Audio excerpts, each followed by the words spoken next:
Méditation de la communauté des disciples du Christ vivant en ce samedi de la 3e semaine du temps ordinaire, année liturgique B.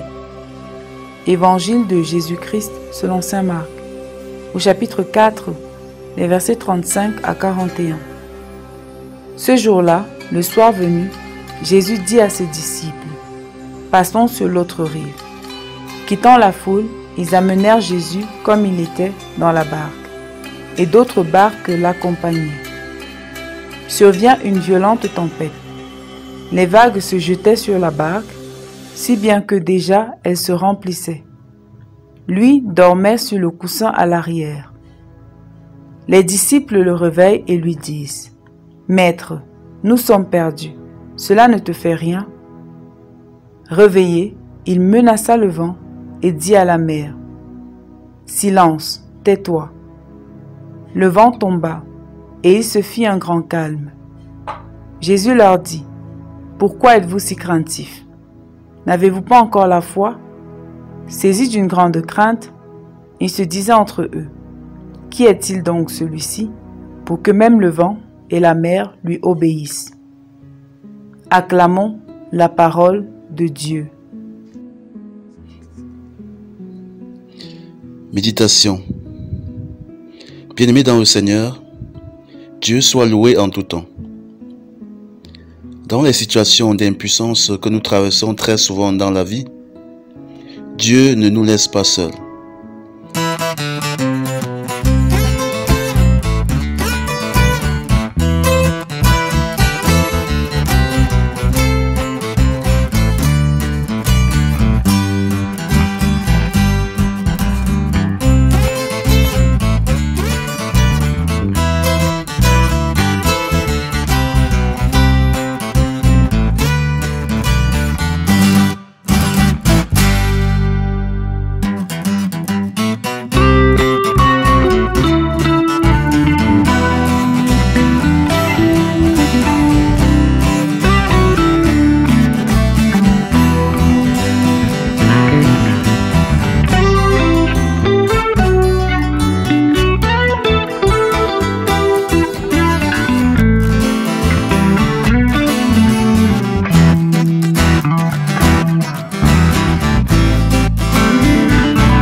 Péché, ne nous laissons pas envahir et dominer par la détresse.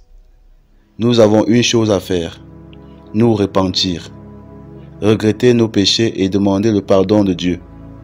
Si notre démarche est sincère, le Seigneur ne nous refusera pas son pardon. Mieux vaut toujours arrêter de faire le mal, quelle que soit son ampleur, que de continuer à le commettre. L'Évangile nous présente une autre situation de détresse, cette fois-ci objective. Les disciples sont dans la mer et font face à la menace d'une tempête. Ils risquent la noyade et donc la mort. Jésus fait semblant de ne pas voir ce qui leur arrive afin d'éprouver leur foi en sa présence toute puissante et agissante. Les disciples paniquent et sombrent dans une peur qui les tétanise. Nous aussi, nous avons des situations objectives de détresse dans nos vies. Les maladies, la pauvreté, la solitude, l'échec et bien d'autres souffrances ou situations pénibles. Dieu ne nous abandonne pas, même si parfois il semble ignorer ce qui nous arrive. Ne sombrons pas dans la détresse au point de perdre la foi, comme les disciples dans la barque. Nous avons Jésus dans la barque de nos vies. Il nous laisse affronter les événements qui nous arrivent, mais est toujours prêt à intervenir lorsque, dans la foi, nous lui faisons appel. Quelles sont actuellement nos situations de détresse à nous? Avons-nous réellement confiance en Jésus qui est avec nous jusqu'à la fin des temps? Dieu n'abandonne jamais ses enfants dans la détresse. Il intervient selon leur foi et les délivre. Prions.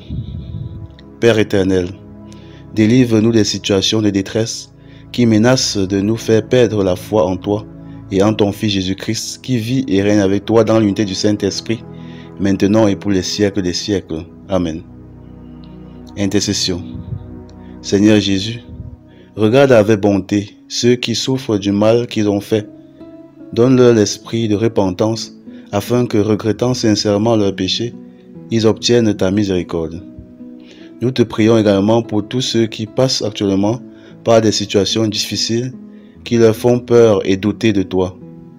Augmente en eux la foi afin qu'ils puissent savoir compter sur la toute-puissance de ta présence agissante.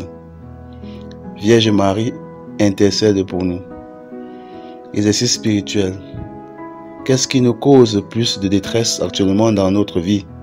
Dans la confiance, prions et présentons cette ou ces situations douloureuses au Seigneur. Loué soit Jésus-Christ, à jamais.